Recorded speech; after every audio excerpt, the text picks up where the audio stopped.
Hello my dear 9th students, आज हम start करने वाले हैं पोएम को समझने के बाद जब हमने complete word to word the road not taken which is written by और कंपोज्ड बाय रॉबर्ट फ्रॉस्ट जब हमने अच्छे से समझ ली है, now it's religious turn to practice all the question and answers जो दिए गए हैं पोएम के कंप्लीशन पे आपकी एनसीईआरटी की बुक में। So let's immediately start with solving all the question answers of your NCERT book after completion of this poem. तो चलिए फटाफट से स्टार्ट करते हैं हमारे फर्स्ट क्वेश्चन की तरफ। फर्स्ट कैटेगरी का question number 1, where does the traveler find himself? What problem does he face? So where does he find himself? अब वो ऐसी जगह पे खड़ा है, एक रोड इधर जा रही है, एक रोड इधर जा रही है, वो क्या करे?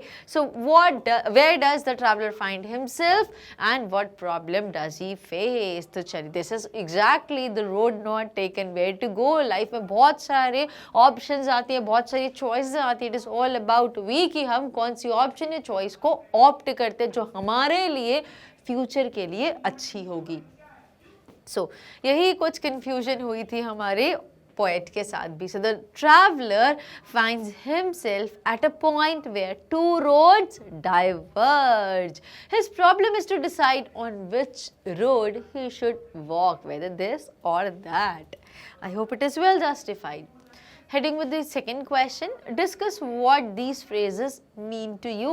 A yellow wood. Yellow wood का मतलब क्या होता है? इसको देख के इसको इमेजिन करके हमें समझ में आ रहा है येलो वुड। वुड किसको रेफर करते हैं? लकड़ियाँ कहाँ होती है? फॉरेस्ट एरिया को वुड बोला जाता है पोएटिक लैंग्वेज में। येलो की अगर हम बात करें तो मतलब जो ट्रीज में जो लीव्स हैं वो येलो हो गई हैं, मतलब पतझड़ का टाइम है, ऑटम सीजन की बात हो रही है और जो पूरी लीव्स है वो शेड हो गई है, तो पूरी जगह वो येलो येलो कलर दिख रहा है। लीव्स मुरझाई हुई, सूखी हुई लीव्स गिरी हुई हैं और जंगल के बीच में कुछ रास्ता जा रहा है, तो येलो वुड रेफर कर रहा है इस चीज़ को। चलिए फटाफट से चेक कर लेते हैं। A forest in the autumn season. Head करते हैं नेक्स्ट क्वेश्चन के साथ। It was grassy and wanted where? It was grassy मतलब हरी भरी घास लगी थी। And wanted where?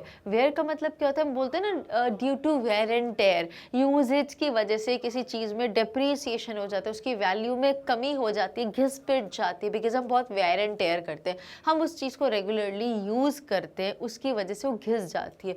बट ये जो रास्ते की बात हो रही है वहाँ पे बिल्कुल हरी भरी घास थी। जब हम घास पे चलते हैं ना और जब बहुत सारे लोग चलते हैं तो घास क्या है, बैठ जाती है और कुछ टाइम के बाद घास मर जाती है, बिल्कुल सूखा एरिया हो जाता है वो। लेकिन जहाँ पे लोगों ने नहीं चला वो घास तो बिल्कुल ग्रीन और फ्रेश दिखेगी, खिली हुई। तो ये जो रास्ते की बात हो रही है जहाँ पे लोगों ने नहीं चला है बहुत ज़्यादा, ये उस रास्ते की बात हो रही है।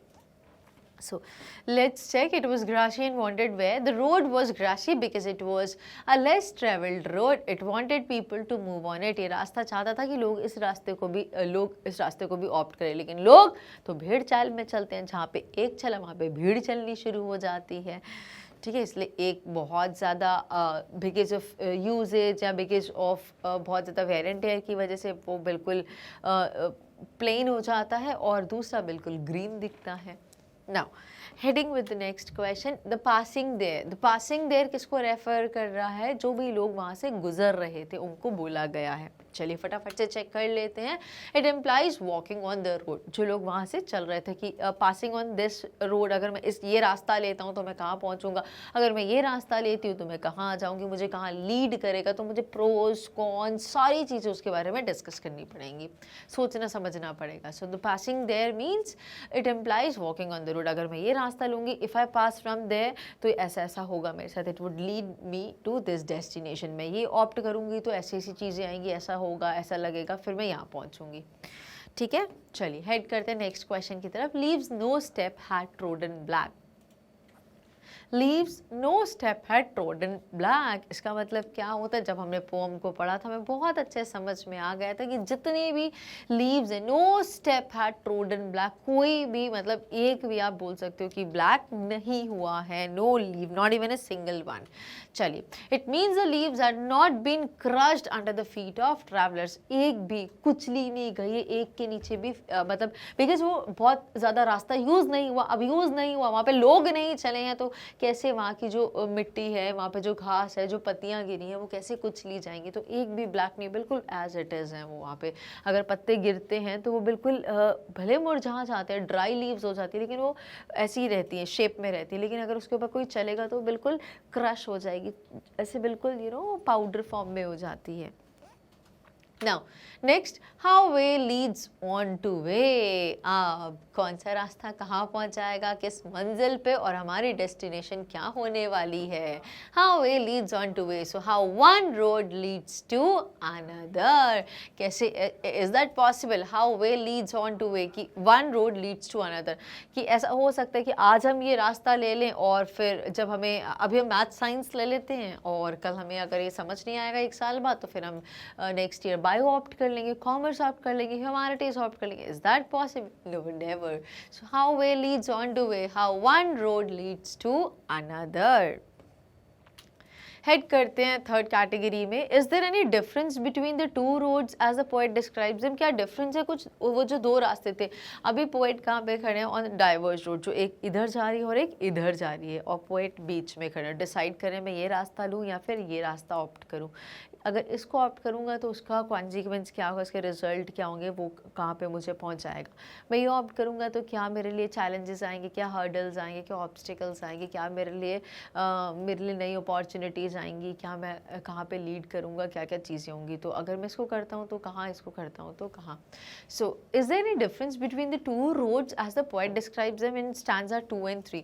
तो स्टैंजा 2 और 3 में जैसा कि पोएट डिस्क्राइब करते हैं दो रोड्स के बारे में, तो क्या कुछ डिफरेंस है क्या दोनों रोड्स में? नहीं। देखो, इट्स ऑल अबाउट यू। अब मैं ऐसा नहीं बोल सकती अगर आप इस करियर को ऑप्ट करोगे तो ये बेकार है, अगर आप मैथ साइंस ऑप्ट करोगे तो बढ़िया है, अगर आप बायो ऑप्ट करोगे तो ये अच्छा नहीं है। It's not about that. सब चीज़ें अच्छी होती हैं, सब में अच्छाइयाँ होती हैं और कुछ कुछ बुराइयाँ सभी में होती हैं, कुछ कुछ चैलेंजेस। ऐसा नहीं है, life is never bed of roses. अगर आप कॉमर्स लेते तो it is again the same goes, अगर आप ह्यूमैनिटीज़ लोगे तब भी यही चीज़ होगा। तो struggle is everywhere and so are the results. So is there any difference between the two roads as the poet describes in stanza 2 and 3?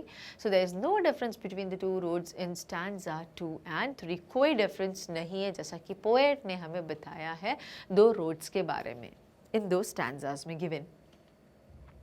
In the last 2 lines of the pome की जो last 2 lines है, क्या question क्या था, is there any difference between the two roads, जो poet ने describe करी last 2 lines of the poem में। Yes, in the last 2 lines of the poem the poet tells that the road he opted for is less travelled. बस यही difference था, एक जो रास्ता था वो बहुत हरा भरा था बिकॉज उसको लोगों ने यूज़ नहीं करा, एक रास्ता जिसमें बहुत सारे लोगों ने ट्रेवल किया, बहुत सारे लोगों ने उस रास्ते को ऑप्ट करा, इसीलिए वो बहुत ज़्यादा यूज्ड हो गया था, वो बहुत ज़्यादा घिसा गया था। मतलब घास जो थी वो पूरी डेड हो गई थी वहाँ की, बिकॉज बहुत सारे लोगों ने उस रास्ते को ऑप्ट करा है और उस पर मूव करा है, उसको ट्रेवल करा है उस रास्ते पे।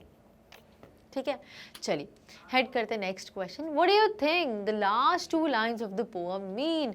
Looking back, does the poet regret his choice और एक्सेप्ट इट? आपको क्या लगता है, what do you think 9th students the last 2 lines of the poem mean? Poem की जो लास्ट 2 lines थे उनका क्या मतलब है? और लास्ट 2 lines दी है, looking back does the poet regret his choice to accept it? अब वो क्या बोलते हैं, जब वो बहुत सालों बाद, अब मतलब लाइफ बहुत एक रास्ते पे चले, बहुत आगे आ गए हैं और इतने सालों बाद जब वो पीछे पलट के देखते हैं, लुकिंग बैक, तो क्या हमारे पोएट रॉबर्ट फ्रॉस्ट को रिपेंट होता है, उनको क्या पछतावा होता है, रिग्रेट होता है कि उन्हें जो चॉइस बनाई थी, उन्होंने जो चॉइस ली थी, उन्होंने जो डिसीजन लिया था, या फिर उसको एक्सेप्ट करते हैं, रिग्रेट करते हैं, उसको एक्सेप्ट करते हैं? तो वो कहते हैं कि मैं इस रास्ते पे चलता हूँ जिसको बहुत ज़्यादा लोगों ने यूज़ नहीं करा, क्या होगा? ठीक है, ये तो नहीं हो सकता कि मैं आज इस रास्ते पे चलता हूँ कल, बिकॉज ये रास्ता कहाँ ले जाएगा और वहाँ से मैं यहाँ कैसे आ जाऊँगा, नोबडी नोज। तो वो कहते हैं एटलीस्ट इतना तो होगा कि मेरे पास एक लेसन होगा जो मैं आने वाली जनरेशन को शेयर कर सकता हूँ कि आज मैं जिस पोजीशन पे हूँ, B it good B it bad, it is just because of the decision, it is just because of the choice that I had made many years back। तो एटलीस्ट मैं एक्सपीरियंस तो बना सकता हूँ, वो जो मैं अपनी आने वाली जनरेशन के साथ शेयर करूँगा, so that they be aware. ठीक है, तो क्या है, चलिए फटाफट से आंसर को चेक कर लेते हैं। The last two lines have the Quint essence of the poem. जो पोएम की जो लास्ट टू लाइन्स है वही उसका पूरा सार भी है, वही उसका निचोड़ है। The poet expresses his opinion that it becomes difficult for a normal human being to change his और हर डिसीजन। पोएट यहाँ पे बोलते हैं एक नॉर्मल इंसान के लिए ये बहुत टफ हो जाता है अपने डिसीजन को चेंज करना। ऑफ कोर्स आपने एक बार डिसाइड कर लिया है तो अब आप बीच में कैसे चीज़ों को चेंज कर सकते हो। आपने डिसाइड कर लिया आपको करियर में कहाँ जाना है, आपने डिसाइड कर लिया आपने इस एरिया में जॉब स्टार्ट करी है, अब आपने 2-4 साल करा, फिर आपने कहा मैं स्विच करता हूँ, तो क्या ये क्वेश्चन नहीं आएगा कि आप पहले टीचिंग में थे, फिर अकाउंट्स में चले गए, फिर आप एक योगा प्रैक्टिशनर बन गए। सो क्या ये स्विचेस हैं, ये क्या दिखाता है, इंस्टेबिलिटी दिखाता है माइंड की, ठीक है। सो पोएट रॉबर्ट फ्रॉस्ट भी यहाँ पे बोलते हैं कि he expresses his opinion that it becomes difficult for a normal human being to change his और her decision. The poet intends to walk on the first road but he couldn't do so because life doesn't offer multiple chances to choose. अब poet का जो इरादा था, उनकी intention थी कि वो वॉक करें फर्स्ट रोड में, बट वो उसको नहीं, ऐसा नहीं कर पाए, वो फर्स्ट रोड को ऑप्ट नहीं कर पाए बिकॉज लाइफ ने उनको इतने मल्टीपल चांसेस नहीं दिए उसको चूज करने के लिए। The decision taken may make one's future or lead one to success। अब हो सकता है जो डिसीजन उनने लिया वो किसी की ज़िंदगी बना सकता है या किसी का करियर फ्यूचर जो है वो बिगाड़ भी सकता है। It makes all the differences. जो हम डिसीजन लेते हैं वही पूरा डिफरेंस क्रिएट करता है। He now repents for not getting a chance to travel on the first road. और अब हमारे पोएट रॉबर्ट फ्रॉस्ट रिपेंट कर रहे हैं, रिग्रेट कर रहे हैं कि काश मैं फर्स्ट रोड पे चला होता। देखो, तो ये पता है बहुत इंपॉर्टेंट पोएम है। जैसे कि मैंने आपको वर्ड टू वर्ड जब हमने पोएम को समझा था तब भी हमने देखा था कि अभी हम 9th क्लास में हैं और अभी आप लोगों के लिए फर्स्ट पोएम ही बहुत ज़्यादा इम्पॉर्टेंट है। इट इज़ क्विंटेसेंशियल, बड़ी ज़्यादा इम्पॉर्टेंट है। Y so? बिकॉज ये आपको बता रहा है कि 10th में आपको क्या सब्जेक्ट लेना है। आपके सामने मल्टीपल, आप भी पोएट रॉबर्ट फ्रॉस्ट के जैसे अपने आप को पाओगे, आपके सामने दो की जगह आपके सामने 4 रास्ते खुलेंगे। बट कहीं ना कहीं आप समझिए कि ये जो लाइन यहाँ पे पोएट ने लिखी है, that he the poet intends to walk on the first road but he couldn't do so because life doesn't offer multiple chances to choose. तो कहीं आपके साथ ऐसा ना हो that life doesn't offer you multiple chances, आपको chance ना दे उस रास्ते को चूज करने के लिए जो आप चाहते थे। तो मान लीजिए अगर आपको 10th में बायो को ऑप्ट करना है, आपके इतने परसेंटेज नहीं होंगे तो लाइफ आपको वो अपॉर्चुनिटी नहीं देगी। आप चाहते हो, आपकी इरादा, आपकी इच्छा है, आप बहुत डेस्परेट हो बायो ऑप्ट करने के लिए, बट बिकॉज आपके परसेंटेज अच्छे नहीं तो आप उसको ऑप्ट नहीं कर सकते हो। तो कहीं ऐसा ना हो आपके साथ, इसीलिए आपको समझाया गया है प्यारे 9th क्लास के बच्चों कि 9th में जी जान लगा दो, बहुत अच्छा रिजल्ट ले आओ, सो दैट आपके लिए इतने सारे रास्ते खुल सकें। और we pray whole heartedly from the almighty कि जो भी आप चाहते हो फिर आप वो कर सको, ठीक है। So this is a lesson, just not a motivation, but 9th में भी हमें बहुत मेहनत करनी है अगर हमें एक सही रास्ता चुनना है, वो रास्ता चुनना है जो हम चाहते हैं और जहाँ पे हम पहुँचना चाहते हैं, ठीक है। सो अल्टीमेटली हमारे पोएट ने तो रिग्रेट किया, रिपेंट किया कि काश उन्हें लाइफ वो ऑप्शन देती फर्स्ट रास्ते पे या फर्स्ट वे पे मूव करने के लिए, बट उनके पास ऐसी ऑप्शन नहीं थी और आज वो रिपेंट कर रहे हैं। बट वो ये बोल रहे हैं कि एटलीस्ट मेरे पास वो एक्सपीरियंस था जो मैं कमिंग जनरेशन को शेयर कर सकूं, बिकॉज बहुत सारे लोगों ने उस रास्ते पे नहीं चला, तो मेरे पास उस रास्ते का एक्सपीरियंस है, मैं वो ज़रूर शेयर कर सकता हूँ कमिंग जनरेशन के साथ। Now, heading with the next one, have you ever had to make a difficult choice, or do you think you will have difficult choices to make? Of course, यार. Have you ever had to make a difficult choice? अभी आप 9th में हो, ये question अगर मैं 10th में पूछूंगी तो ज़्यादा एप्लीकेबल होगा, बट ठीक है 9th में भी आपने कभी ना कभी लाइफ में तो ऐसे डिसीजंस लिए होंगे जो रियली वो डिफ़िकल्ट चॉइस कि ये करें या वो करें, इसमें करें, ये फ़ोन लें या वो फ़ोन लें, ये ड्रेस लें या ये ड्रेस लें, इस रेस्टोरेंट जाएं या उस रेस्टोरेंट जाएं, इससे दोस्ती करें या उससे दोस्ती करें। ये कुछ कॉमन होते हैं, बहुत बड़े नहीं होते हैं, बट येस इनका एक बड़ा इम्पैक्ट होता है हमारे लाइफ पे, हमारे करियर पे।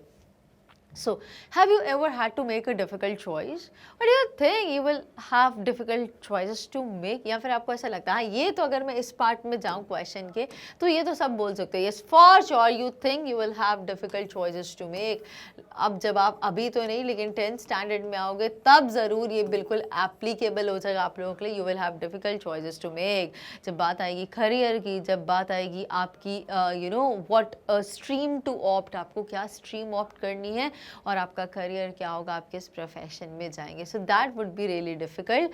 How will you make the choice, for what reasons, और फिर उस समय आप कौन सी चॉइस लेंगे और क्या कारण होंगे वो चॉइस लेने के. चलिए, बहुत ही प्रैक्टिकल सा क्वेश्चन है, फटाफट से इस क्वेश्चन के आंसर को चेक कर लेते हैं. Now, such situations occur in everyone's life. ऐसी situations हर किसी की लाइफ में आती है. छोटे से बड़े डिसीजन हर किसी की लाइफ में होते हैं. एक छोटा सा बच्चा भी होता है तो उसके लिए भी लाइफ में बहुत सारी चॉइसेस होती हैं. उनके लिए छोटे छोटे से डिसीजंस होते हैं कि ये टॉय लें या ये टॉय लें, ये टॉय लें या फिर ये टॉय लें. बट जैसे जैसे हम बड़े होते जाते हैं, जो हमारे डिसीजंस हैं वो भी बड़े होते जाते हैं. उनका एक लार्जर इम्पैक्ट होता है, ना सिर्फ हमारे पे, कई बार हमारे करियर पे, कई बार हमारी फैमिली पे और कई बार बहुत सारे अदर एस्पेक्ट्स पे. So, such situations occurs in everyone's life. In today's world, people have numerous alternatives. आज की लाइफ में लोगों के पास बहुत सारे alternatives हैं. But the decision should be taken after considering all the ins and outs of the situation. But जो भी आप डिसीजन लो उसको थॉरोली समझो और फिर वो डिसाइड करो. मान लीजिए आपने कुछ एक डिसीजन लिया, पूरा सोचिए उसके बारे में, जितने एस्पेक्ट्स डिस्कस कर सकते हो. फाइनेंशियल एस्पेक्ट क्या है, टाइम एस्पेक्ट क्या है, क्या कॉन्स्ट्रेंट हैं, क्या फीडबैक है लोगों के, इसका फ्यूचर क्या है, इसका स्कोप क्या है, सारे जितने भी एस्पेक्ट्स आप कंसिडर कर सकते हो, you must thoroughly consider them. ठीक है. But the decision should be taken after considering all the ins and outs of the situation. We must ruminate over the disadvantages also. और ऐसा ही नहीं हमने सब पॉजिटिव चीज़ें देखी, उसमें क्या क्या हर्डल्स आएंगे, क्या क्या चैलेंजेस हैं, क्या क्या ऑब्स्टिकल्स हैं, कितना फिनांस लगेगा, हमें वो सारी चीज़ों के बारे में थॉरली डिस्कस करना चाहिए, थॉरली एनालाइज करना चाहिए, सीनियर से, एक्सपर्ट से सजेशन लेना चाहिए, फीडबैक लेना चाहिए, और तब फाइनली हमें अपना एक डिसीजन या हमें अपनी चॉइस फाइनलाइज करनी चाहिए. Now I hope it is well clear. तो आप अभी से ही प्रैक्टिस कर लो, एक बहुत ही अच्छे डिसीजन मेकर बनना शुरू हो जाओ. चीज़ों को प्रॉपरली एनालाइज करने के बाद, चीज़ों को प्रॉपरली समझने के बाद और फिर ही डिसीजन लीजिए. बिकॉज ये छोटी छोटी सी एक्टिविटीज़ अभी अगर आप 9th से करते हैं तो 10th में आपकी आगे का जो पूरा पार्ट है, पूरी जो जर्नी है, it would be really an easy task. So, heading with the next one, after you have made a choice, do you always think about what might have happened or do you accept the reality? Oh my God, ये दूसरा practical question है. जब हम life में कोई choice बना ही लेते हैं तो क्या आप हमेशा उसके बारे में सोचते हो कि अगर ऐसा नहीं तो क्या हुआ होता, और do you accept the reality, या फिर जो चल रहा है गो विद द फ्लो वाली अप्रोच है, या हमेशा सोचते यार अगर मैं यहाँ नहीं होती, अगर मैंने वो रास्ता चुना होता तो मैं वहाँ होती. कोई भी, एज आई सेड अर्लियर बच्चों, ये छोटे से लेके लाइफ के बड़े बड़े जो डिसीजंस होते हैं बहुत प्रैक्टिकल. अभी आप सब्जेक्ट लोगे, अभी आप 10th में आओगे, सब्जेक्ट लोगे, उसके बाद 12th के बाद आप कॉलेज ऑप्ट करोगे, तो आपको कितनी सारी चीज़ें डिसाइड करनी है. क्या आप आपकी सिटी में रहोगे या आपको अपनी सिटी से बाहर मूव करना पड़ेगा, अपनी कंट्री में रहोगे या आपको आपकी कंट्री से बाहर मूव करना पड़ेगा, आप अपनी फैमिली के साथ रहोगे या उनसे अलग रहना पड़ेगा, आपको अपने पुराने फ्रेंड्स छोड़ने पड़ेंगे, कितना फाइनेंस लगेगा, कितना टाइम लगेगा, फिर उसके बाद जॉब कहाँ मिलेगी, कैसे मिलेगी, जॉब का क्या स्कोप है, फ्यूचर कैसा है उसका, क्या स्टेबिलिटी है इस करियर में, मतलब कितनी सारी चीज़ें. फिर उसके बाद मैरिज का टाइम आता है कि हम क्या करें. तो life is every time about choices. हर बार आपको चीज़ों को ऑप्ट करना होता है, बहुत सारे ऑल्टरनेटिव्स आते हैं, आपको बेस्ट डिसीजन लेना होता है. तो क्वेश्चन में क्वेश्चन में भी यही पूछा गया है, after you have made a choice, जब आप एक चॉइस बना लेते हो, एक डिसाइड कर लेते हो, सो क्या आप do always think about what might have been, आप हमेशा उसके बारे में सोचते रहते हो, ये नहीं तो ऐसा होता, ऐसा नहीं किया होता तो ऐसा होता, और गो विद द फ्लो, चलते चलते जो होगा देखा जाएगा, चीज़ों को एक्सेप्ट करते जाते हो. चलिए, फटाफट से इस क्वेश्चन के आंसर को चेक कर लेते हैं. So one should live in the present and not in the past. सबसे प्रैक्टिकल, जो हो गया सो बीत गया, बोलते हैं बीत गई सो बात गई, अब क्या कर सकते. You can not dwell in your past. आप पास्ट में जाके क्या ही कर लोगे एक्सेप्ट रिपेंट एंड रिग्रेट. ठीक है. सो you should always try to live in the present because this would impact your future. Past तो गया, प्रेजेंट में सोचिए बिकॉज इसकी वजह से आप फ्यूचर को तो एटलीस्ट सुधार सकते हो. Now the philosophy of is the key to attaining success. और इसी की जो फिलॉसफी है, ये प्रेजेंट की, वॉज वाली नहीं, विल वाली नहीं, इज प्रेजेंट की जो फिलॉसफी है, यही एक की है टू अटेन सक्सेस. जो कुछ भी है बेटा प्रेजेंट में ही है. आप पास्ट में तो कुछ नहीं कर सकते, फ्यूचर में आप ट्रेवल नहीं कर सकते हो. टाइम ट्रेवल की बात नहीं कर रही हूँ मैं यहाँ पे. ठीक है. सो स्काई फाई की हम ऐसी कोई बात नहीं कर रहे. हम यहाँ पे जो कुछ भी है प्रेजेंट को कर सकते हैं, जिससे हमारा फ्यूचर सिक्योर हो जाएगा. Life is not a bed of roses. It's hurdles are to be crossed bravely. हर करियर में, हर डिसीजन में there are challenges of course. कोई कितना भी इजी आपको लगे, लाइक बहुत लोग बोलते हैं आर्ट्स ह्यूमैनिटीज़ क्या है यार, बट उन बच्चों से पूछो उसमें भी कितने चैलेंजेस है. हो सकता है एजुकेशन में ना कॉलेज में हो सकता है कॉलेज में ना हो, जॉब में हो, कहीं ना कहीं तो ज़रूर होंगे ही होंगे एट सम और the other point of time. One must not feel nervous and get dejected in the trying circumstances. कभी भी किसी इंसान को हार नहीं माननी चाहिए, डरना घबराना नहीं चाहिए. जितने भी, जैसी भी चुनौतियाँ आती, जैसे भी हालात होते हैं, बस आगे बढ़ना चाहिए. On some instances one needs to be confident about the choice he or she makes. और कुछ पल ऐसे आएंगे जब आपको अपने डिसीजन पे हो सकता है रिग्रेट हो, बट आपको बहुत ही कॉन्फिडेंट रहना है बिकॉज आपने पूरा ग्राउंड वर्क करके, रियलिटी चेक करके, कैलकुलेट करके, एनालाइज करके फिर ये डिसीजन लिया. So you have to be very firm, you have to be very confident that this is the only way that would lead you towards success. This is the only platform that would give you definite success. ठीक है. चलिए, so I hope it is well justified. और इसी के साथ हमारे सारे question answers खत्म होते हैं from the poem the road not taken which is composed by Robert Frost. किसी भी क्वेश्चन में कोई भी डाउट, कोई डिफिकल्टी है, समझ नहीं आया, याद नहीं हो पा रहा, एनी टाइप ऑफ क्वेरी को सॉर्ट करने के लिए you can communicate with me directly through the comment section. और अगर आपको सब चीज़ें बहुत अच्छे समझ में आई तो एक थंब अप तो बनता ही है. That's it. See you in the next session.